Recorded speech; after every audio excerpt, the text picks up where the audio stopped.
I knew I didn't belong the second we walked into that ballroom. Everything about the tech gala screamed polished and powerful, floor-length dresses, glittering name badges, conversations full of startup buzzwords and IPO gossip. Meanwhile, I was clutching a flute of champagne like a lifeline, praying nobody asked me what I did for work. Spoiler, I manage digital contracts for a government contractor. Not exactly the kind of thing that gets anyone in this room excited. My name's Evan. I'm 38 years old and I live in Austin, Texas. I've been married to Sean for 6 years. He's a rising star in UX design, the kind of guy who lights up a room without trying. People love him. Sometimes I forget what that used to feel like for me too. When we got to the event, Sean looked incredible. Navy suit, subtle cologne, perfectly styled hair. He whispered, "Let's just get through this," and kissed my cheek before we stepped into the chaos. But the moment we crossed the threshold, he was gone. "Sean," someone called from across the room, a guy with an electric scooter company, I think. And just like that, Sean was pulled into a crowd of app developers, arms flailing in excitement. One minute he was next to me, the next, I was standing alone beneath a chandelier, looking like someone's awkward plus one. I wandered over to a high-top table and sipped my drink. Nobody made eye contact. Every cluster of people seemed to know each other already, work friends, ex-founders, investors. I scrolled my phone just to look busy. Classic move. Eventually, a hostess in a gold dress came to collect everyone for dinner. Assigned seating. Of course. As we filed in, I found my name card flanked by Ellie and Marcus Thompson. Oh, perfect. Ellie and Marcus were the couple who introduced me to Sean 8 years ago. They used to be our closest friends, the kind of people we spent holidays with who brought over soup when I had the flu. Lately, though, things had shifted. We saw them less. Their texts felt colder. But tonight, I smiled and pretended we were still close.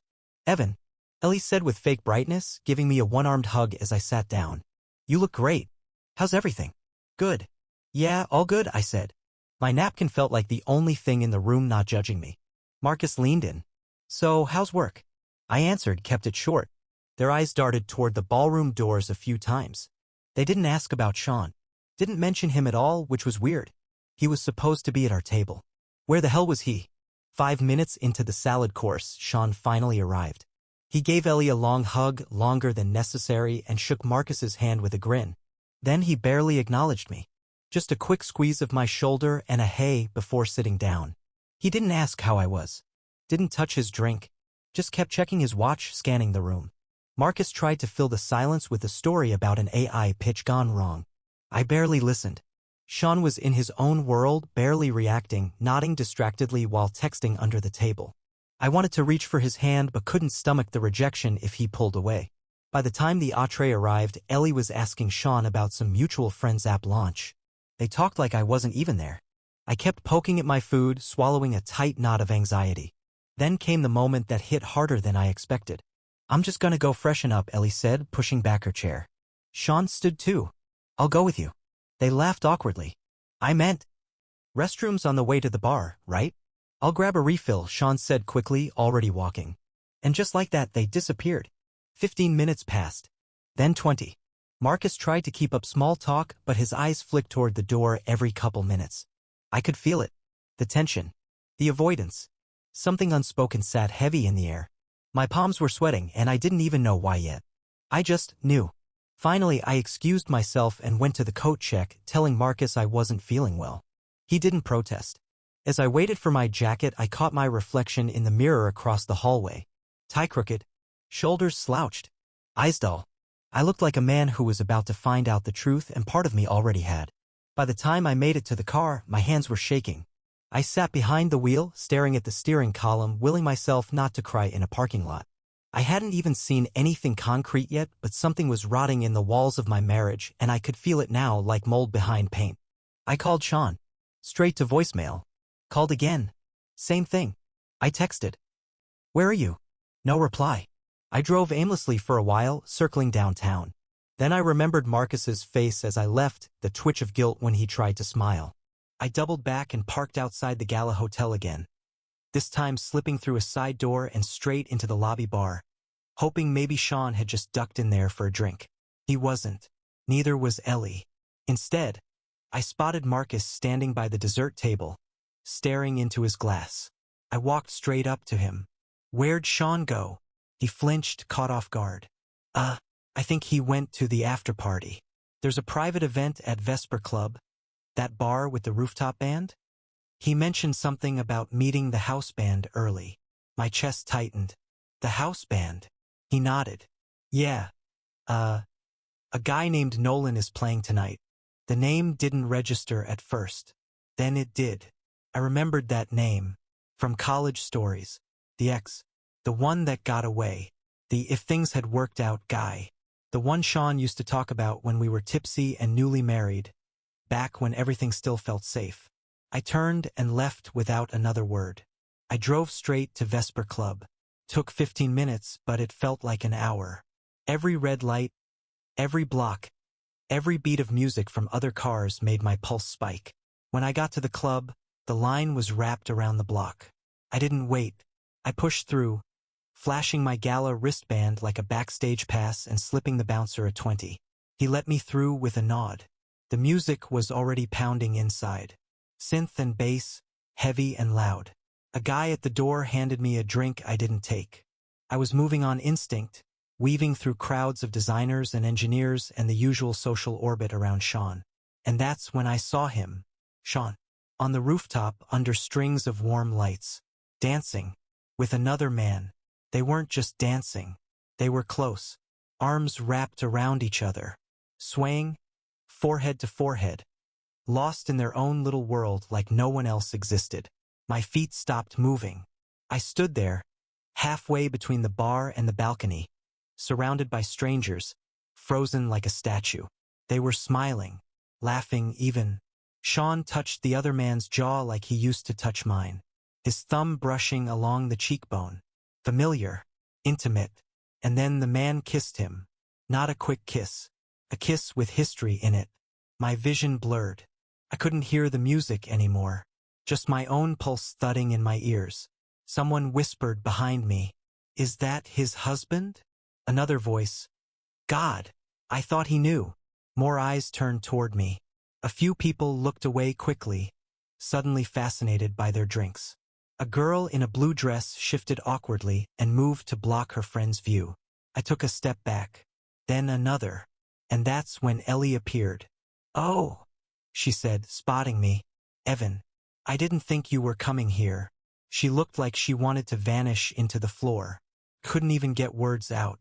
Ellie stepped forward slowly, arms folded like she was bracing herself. Listen, this wasn't how we wanted you to find out. I blinked at her. Find out what? She sighed. That's Nolan. She nodded toward the man still holding Sean like he owned him. Sean's ex. I didn't move, didn't breathe. They reconnected a few months ago, she continued quietly, like a confession. It started small. Coffee, I think. Then, it just became something else. And we all kind of knew. The words sliced through me. All of us knew. I looked around again. The crowd on the rooftop had gone hushed. Everyone watching me, not them. Not the kiss. Not the betrayal. Me, the fool who hadn't known. I turned without saying a word and walked back downstairs. I didn't run. Didn't scream. I just kept moving. My heart was breaking, but no one would get the satisfaction of seeing it. Not tonight.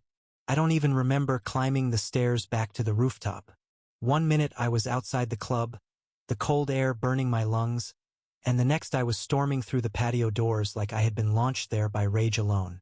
The music was still playing, something moody and slow now, like it was mocking me. Sean and Nolan were still wrapped around each other. Sean had his eyes closed, forehead resting against Nolan's. I stopped a few feet from them, loud enough for people to notice, loud enough that someone at the bar dropped a glass and it shattered against the concrete. Sean turned and saw me. His face fell, just for a second, before he fixed it back into that blank, almost bored expression he wore when he didn't want to explain himself.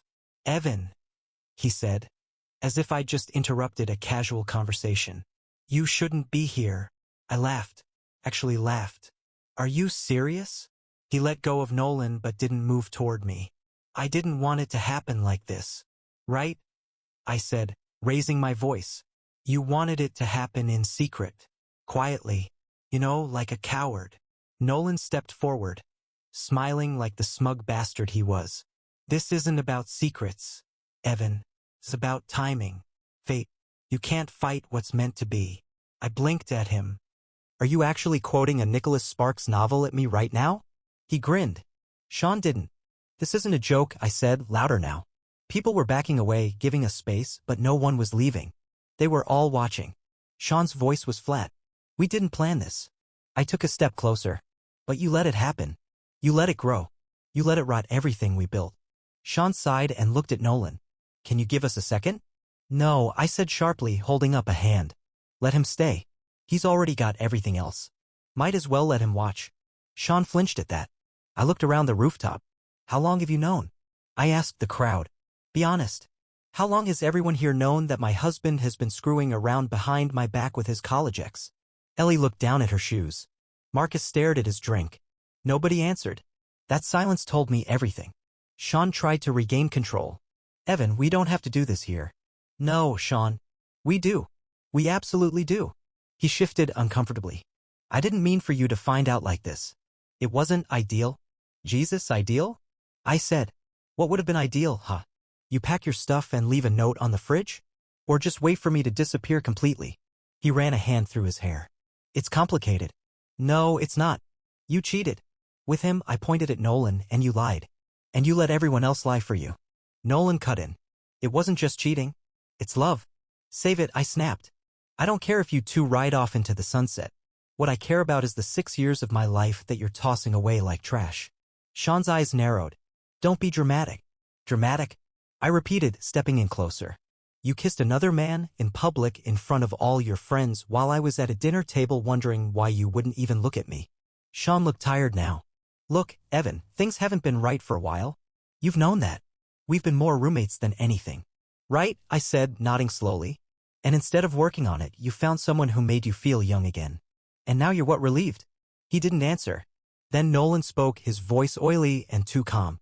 We've been seeing each other for almost 4 months. A beat of silence. I stared at Sean. Is that true? Sean didn't look at me. He looked out past the crowd toward the skyline. Yeah.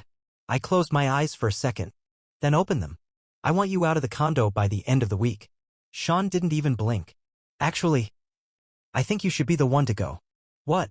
He shifted his stance. It's technically my name on the lease. I've been covering more than half of the mortgage since you cut your hours. It makes more sense.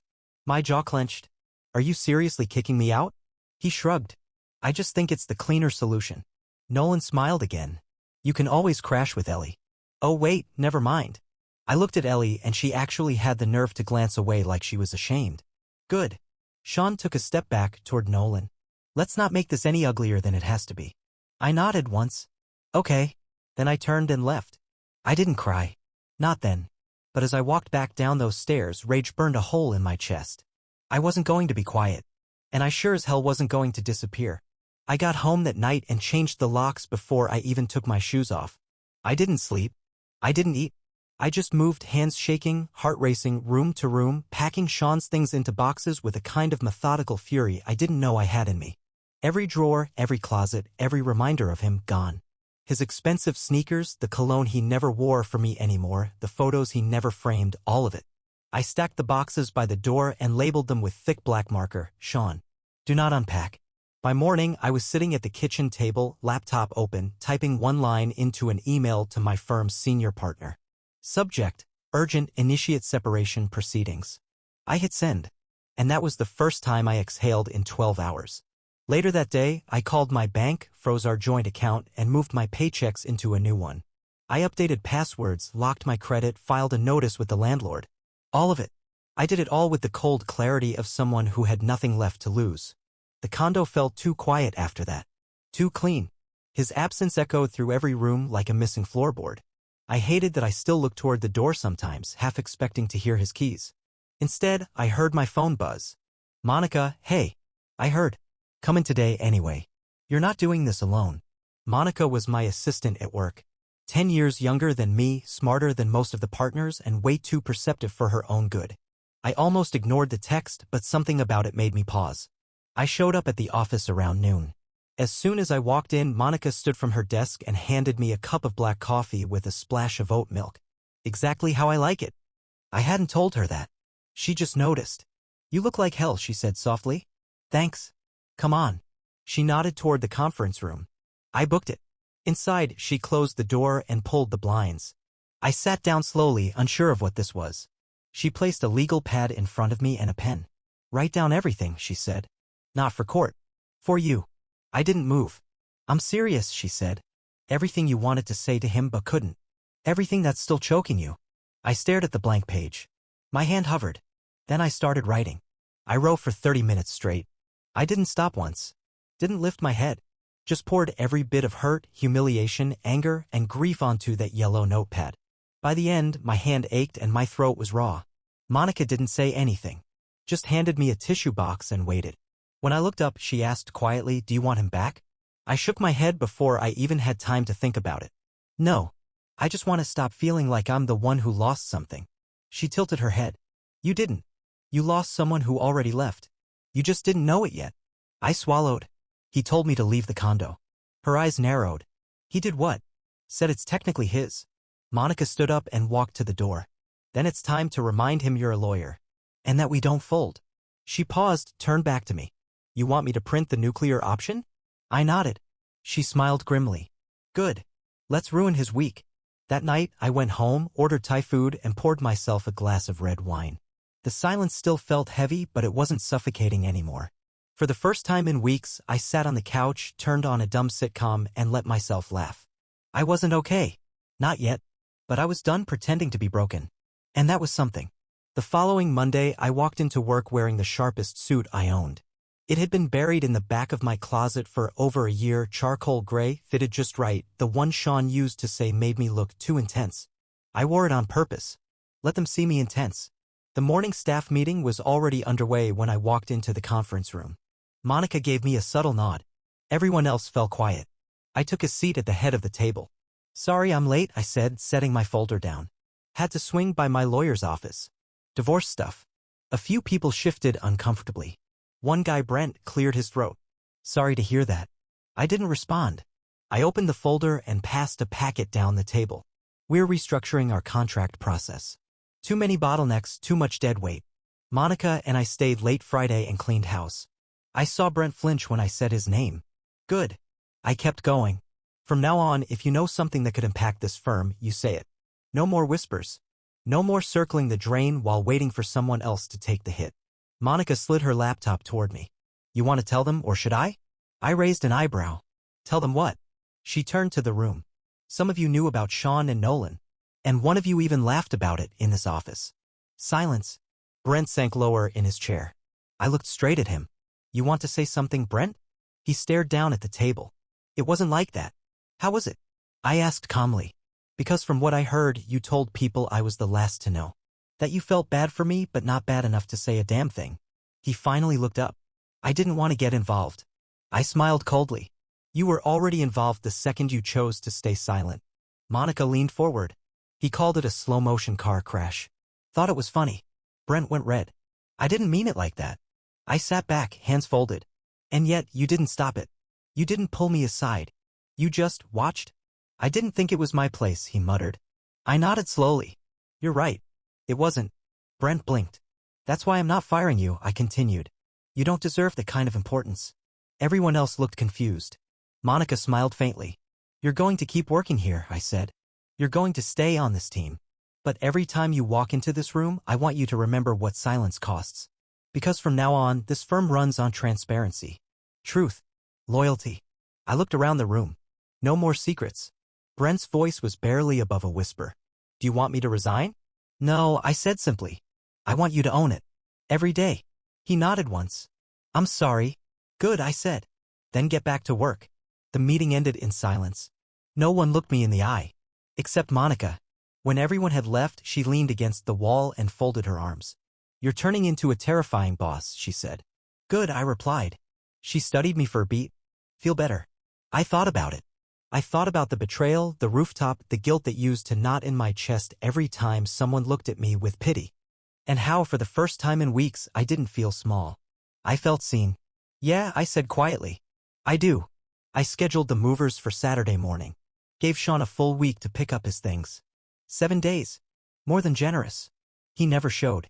He didn't call, didn't text. Just silence. So when the movers arrived, I had everything ready. His boxes were labeled, sealed, and stacked by the door. I supervised while they loaded the last of them into a nondescript rental truck I'd booked under his name. A little gift. As they left, the front gate buzzed. I checked the camera feed. Ellie. Behind her stood Marcus, arms crossed, and another couple from Sean's orbit, the ones who used to invite us over for wine tastings and pretend they liked me. I opened the gate. They filed up the steps slowly, sheepish. Ellie looked like she was trying to decide between smiling or apologizing. Is this all of it? She asked, glancing at the boxes. Everything he left behind, I said. Well, except the spine he clearly misplaced. Marcus winced. Evan, we're not here to cause trouble, Ellie said quickly. Sean asked us to come get the last of his stuff. He's not doing well. Right, I said. Must be hard starting a new life with your soulmate and no furniture. The others exchanged glances. No one spoke. Ellie stepped forward again. Can we just load this up and go? I didn't move. Actually, I said, before you do that, I've got something to say. I turned to Marcus first. How's your wife? His face paled. What? I tilted my head. Ellie, how's she sleeping these days? He blinked, confused. What are you talking about? I'm talking, I said slowly, about the texts. The ones you sent to that intern at your firm. The one you took to Chicago last month while Ellie thought you were at a leadership summit. The other couple gasped. Ellie's face went slack. Evan, Marcus started. I didn't go looking, I cut in. But when you leave your phone unlocked on my kitchen counter and your messages pop up while you're showing me baby pictures, I tend to notice. Ellie staggered backward. Is that true? Marcus was frozen. It's not what you think. No, I said, my voice rising, it's exactly what she thinks. And it's what you all do, isn't it? Lie. Hide. Whisper. Pretend you're better than the rest of us. I stepped forward, fire in my chest. You all stood there watching my life get torn apart. You let Sean humiliate me. You let him parade Nolan around like some tragic romance reboot. And not one of you warned me. Ellie looked shattered. I didn't know how. You knew, I said. You just didn't care enough. Then I looked back at Marcus. You should probably go pack a bag, I said. Ellie doesn't look like she's going to want you around after this. She didn't speak. Just stared at him like he was someone she'd never met before. Marcus turned to her. Ellie, please. She held up a hand, trembling. Don't. Then she turned to me. Thank you, she said softly. For telling me. For not letting me be the last to know. I nodded once. She walked away. Marcus hesitated, then followed her, mumbling curses under his breath. The other couple stood awkwardly for a moment, then bent to lift the boxes. As they reached the truck, I called out. One more thing. They turned. Tell Sean, I said, he's not welcome back here. Not as a tenant. Not as a guest. Not even as a ghost. They didn't reply. They just drove off, the truck rattling away down the street, boxes of memories I didn't want anymore disappearing into the distance. And I stood in the doorway of my condo, alone, but finally clean of them. Of all of them. It was a Wednesday morning when Sean came crawling back.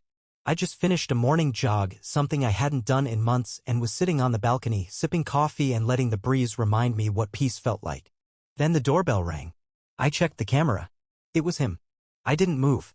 Just watched as he stood there, thinner than before, wearing sunglasses that couldn't hide the fact that he looked wrecked. Same jacket he used to wear on our Sunday walks. The one I'd folded neatly into his last box and sent away. He rang again. Then again. I finally opened the door, just enough to look at him through the screen. Wow, he said, voice hoarse. You look good. I said nothing. He exhaled. Listen, Evan. I know I messed up. I raised an eyebrow. That's your opening? He dropped the charm immediately, face crumpling into something raw. Nolan's gone. He left. I caught him messaging his ex, told me I was a transitional moment. Whatever the hell that means. I blinked. It means he used you. Just like you used me. Sean swallowed hard. I'm not here to fight. I don't know. I didn't expect to lose everything. I leaned against the doorframe. Well, you did. He shifted uncomfortably. I lost the condo. My friends won't return my calls. Marcus and Ellie split up. I have no idea where I'm even sleeping next week. Can we just talk? I laughed short and sharp. You burned down your life, Sean. I'm not here to play fireman. He looked like he might cry, and for a second a flicker of the old instinct hit me to reach out to fix it. But then I remembered that rooftop. His cold voice. The way he stood there holding someone else. I miss you, he said. No, I said calmly. You miss stability. You miss not being alone. You miss the version of me who didn't know better. He stepped forward. Can't we at least have one conversation? One dinner? Just talk through this like adults. I folded my arms. You mean like when you kicked me out of the condo? Or when you told people I was just a roommate you hadn't figured out how to leave yet? His mouth opened. Nothing came out. You're not sorry you hurt me, I said. You're sorry it didn't work out with Nolan. He shook his head, desperate. This isn't who I am. But it is, I said. And now I finally believe you. He stood there, swaying slightly, looking completely hollow. Then he pulled a folded piece of paper from his pocket and held it out. What's that? I asked. A restraining order, he muttered. I filed it last week. I stared at him. Against me? He looked away. I panicked. I thought if you locked me out of the condo, I'd lose everything. I was scared. I didn't know what else to do. I stared at the paper in disbelief. So your first instinct wasn't to apologize. It was to weaponize the legal system against me. I've already dropped it, he said quickly. I withdrew it yesterday. I swear. Too late. I had already forwarded it to my attorney. We handled it before the paperwork even finished processing. Monica caught the filing in the county docket within 12 hours and our response shredded it on procedural grounds, and we made sure the judge saw exactly what Sean had done, right down to the timestamps on his text messages asking to come back. I didn't tell him all that. I just looked him in the eye and said, you tried to turn me into the villain. He dropped his head. Go home, Sean. He looked up, voice trembling. I don't have one. That's not my problem. He reached for the screen door like he wanted to step inside. I didn't move. This door's not opening again. Not for you. His shoulders slumped. I waited. Eventually, he turned and walked away, slower than he came, defeated and aimless, like he didn't know what street he was on anymore. And as I watched him disappear around the corner, I didn't feel triumphant. I felt finished. Whatever I thought we had, it was gone long before that night on the rooftop. I just didn't want to admit it. But now I was finally free to let it die. About 6 weeks after Sean's last visit, I got invited to Monica's annual Memorial Day cookout. I almost didn't go. Social things still made my stomach clench. Too many memories of being the guy in the room everyone pitted or whispered about. But Monica wouldn't take no for an answer. I'm not asking, she said. I'm telling. Bring a side dish. Don't bring sadness. So I brought lemon bars and exactly 0 expectations. Her house was loud, full of laughter and smoke from the grill, kids sprinting across the lawn with water guns. It felt messy and alive in the way I hadn't realized I missed. No filters. No curated playlists. Just people being real. I was halfway through my second burger when Monica waved someone over. Evan, this is Ruby, she said. My niece. You might remember her, she interned at the firm last summer. I looked up. Ruby. Of course I remembered. Back then, she'd been shy, mostly quiet, always scribbling in a notebook. We hadn't talked much, just a few polite exchanges in the break room. But now? She looked confident, relaxed. Still had those expressive eyes that saw too much. Still wore combat boots with a summer dress like she couldn't decide between sweet and dangerous. Hey, she said, giving me a small smile. I always wondered if you were as mysterious as you looked. I raised an eyebrow. Mysterious? She nodded. You used to bring your own lunch every day and eat it at your desk with 0 expression. It was impressive. I chuckled. That's not mysterious. That's just efficient and emotionally repressed. Ruby laughed, and it was the kind of laugh that didn't sound forced. We started talking. About work. About movies. About how neither of us trusted potato salad that came in a tub. At one point, she leaned in and said, so. Monica told me what happened. I froze. She held up her hands. Not the messy details. Just that you went through something ugly. And that you kept your head up when most people would have folded. I shrugged. I don't know about that. I had some days where I didn't feel like standing at all. Ruby tilted her head. But you're still here. That hit me harder than it should have. We ended up talking until sunset. The rest of the cookout faded around us, plates being cleared, music shifting, someone lighting sparklers out back, but I barely noticed. Ruby had a way of making it easy. No pretense. No agenda. Just real. Before she left, she handed me her number and said, next time you want company for lunch, call me. I promise I'm more fun than spreadsheets. I smiled. That's a low bar, but I'll take it. That night, I walked home with a strange feeling in my chest, not the usual ache of missing something, but a kind of warmth I hadn't felt in years. Something new. I texted her before I went to bed. Me, how do you feel about tacos and emotionally unavailable men? Ruby, I love tacos. The rest? I'm a good listener. And I call out bullshit. Me, perfect. Friday. Ruby, can't wait. It was just a first date. But something about it already felt different. Because this time I wasn't looking to fill a void. I was just showing up as me. And for the first time in a long time, that felt like enough. That first date with Ruby turned into a second. Then a third. Then a Thursday night ritual of tacos and offbeat documentaries where we'd argue over plot twists and pause too often just to talk. It never felt like performance. Never felt like I had to earn her attention by being on. I was just Evan, messy, scarred, quieter than most, and she kept showing up anyway. She asked real questions. Not the usual surface-level ones. Things like, what makes you feel safe? Or who told you you had to earn your worth? And she never filled in the silences with pity. Just listened. Saw me. Met me there. I remember one night, we were sitting on my couch after dinner, legs tangled, Ruby sipping wine while absent-mindedly braiding a loose string on her sweater. Out of nowhere, she said, "You know what I like about you?" I looked at her. That I have a working air conditioner? She grinned. That too. But mostly? You pay attention. Even when it hurts. I didn't know what to say to that. So I kissed her. That's how it was with us, gentle, slow, but deliberate.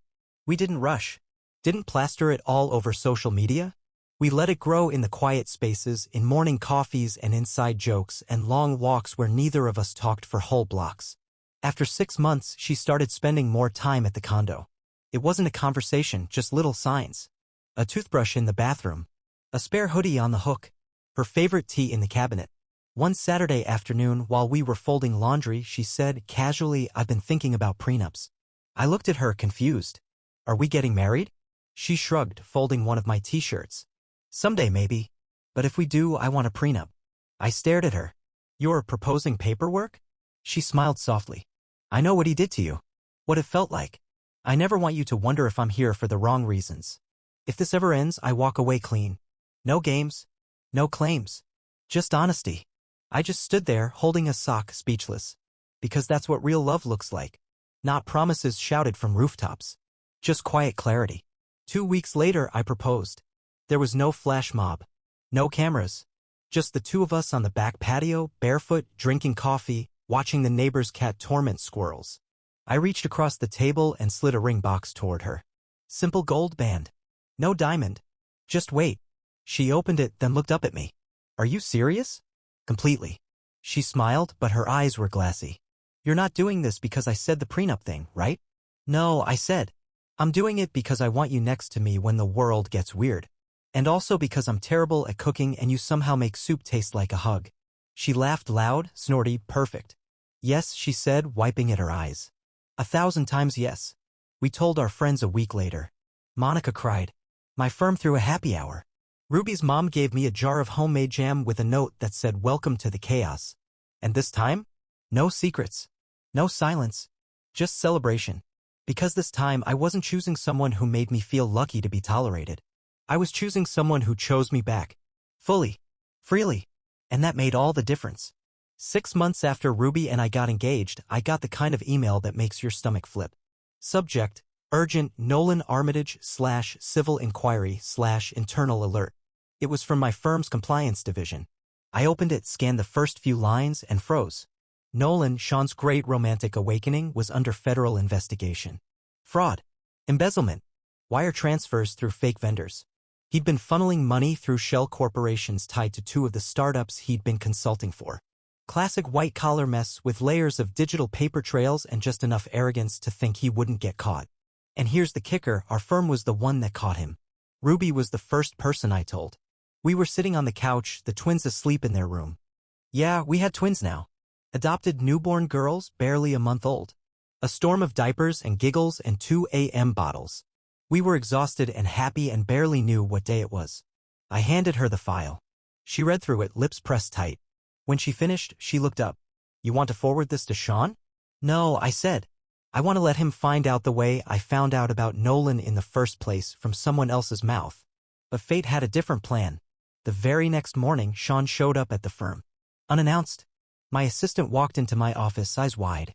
"He's in the lobby," she whispered. "Do you want me to call security?" I took a long breath. "No. I'll handle it." When I walked out to meet him, he looked worse than the last time. Disheveled. Pale. Desperate. "I need help," he said, skipping the pleasantries. "Wrong floor," I replied. Evan, please, he said. Nolan used my name on some of the filings. I didn't know. But now the feds are asking questions and I don't know who to trust. I studied him. The man who once told me I was in the way. The man who smiled as he danced with someone else while everyone watched me shatter. He reached into his coat pocket and pulled out a flash drive. You have to believe me. I didn't know. But you work for the firm. You could maybe put in a word? Help smooth this over. I didn't touch the drive. Instead, Ruby walked up behind me. She'd come to bring lunch. The twins were with her mom. Sean blinked when he saw her. Oh, you brought her. Ruby stepped forward, calm and sharp. You don't get to ask for favors, she said. You had his loyalty, his love, and a condo full of comfort. And you threw it away for someone who stole from half of downtown. I didn't know, Sean started. No, you just didn't care until it affected you, she snapped. You wanted Evan to play the fool forever. He didn't. That's not betrayal. That's survival. Sean's mouth opened. Closed. His hands trembled. He looked at me. I'm sorry. I'm not, I said. He swallowed. You really won't help me? No, I said, stepping closer. And for the record? You're dead to me. You have been since the night you chose him in front of everyone. He stood there a moment longer, waiting for something. Maybe for pity. Maybe for the version of me who still would have taken the blame. But that Evan was gone. Eventually, Sean turned and walked away, shoulders hunched, defeated. Ruby looked at me. You okay? I nodded. More than okay. That night, we made dinner together, grilled cheese and tomato soup, because the girls wouldn't nap and we were too tired to cook anything complicated. We sat on the floor of the nursery with 2 bottles and 2 sleepy babies. I kissed Ruby's forehead while she made a fart noise at one of the twins to make her giggle. The door was locked. The past was quiet. And for the first time in my life, I wasn't waiting for someone to come save me. I'd already saved myself.